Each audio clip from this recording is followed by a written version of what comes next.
এই যে hello guys, আসসালামু আলাইকুম। আজকে আমি নতুন একটা রেসিপি নিয়ে আপনাদের সামনে হাজির হয়েছি। টাকি মাছ ভর্তা করব। মাছটা ভাজা হয়ে গেছে, কাঁটাটা ফেলাই দেওয়া হয়ে গেছে, কাঁটা ফেলে দিছি। এখন এই যে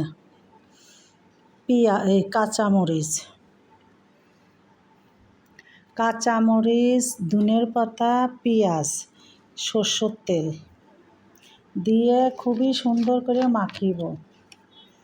আগে এইটে চেটকিয়ে নেব। এই যে লবণ দিয়ে আগে এই যে চেটকেছে অনেক সুন্দর করে, বেশ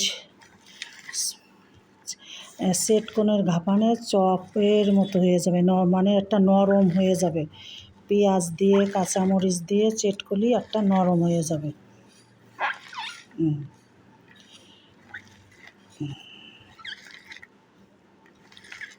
দেখো খুবই সুন্দর। আপনারা বাসায় ভাবিকে বলবেন, সব ভাইরা বন্ধুরা ভাবিকে বলবেন এরকম মাছ ভর্তা করে বাসায় বানায়ে দিতে বলবেন। মাছ ভর্তা করে খাবেন, দেখবেন যে তরকারির চাইতেও ভর্তা খুবই সুন্দর লাগে খাইতে।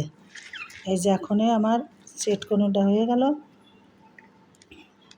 এখন আমি তেল দিলাম, সরষের তেল, খাঁটি সরষের তেল।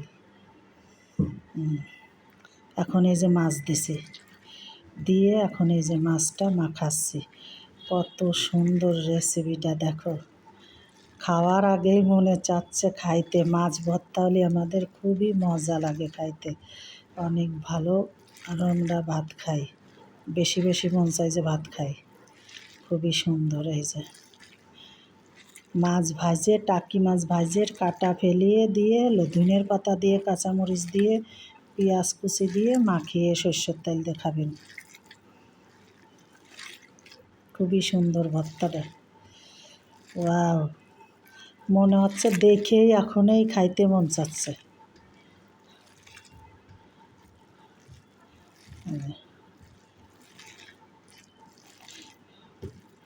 আপনারা পাশে থেকে সাপোর্ট করেন। পাশে থাকলে পাশে পাওয়া যায়।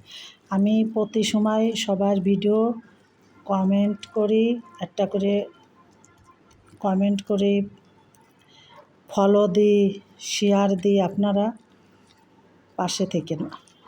পাশে থেকে সাপোর্ট ফলো করেন। ইনশাল্লাহ আপনাদের পাশে আমিও থাকবো।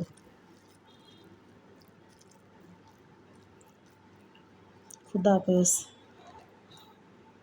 খুবই সুন্দর।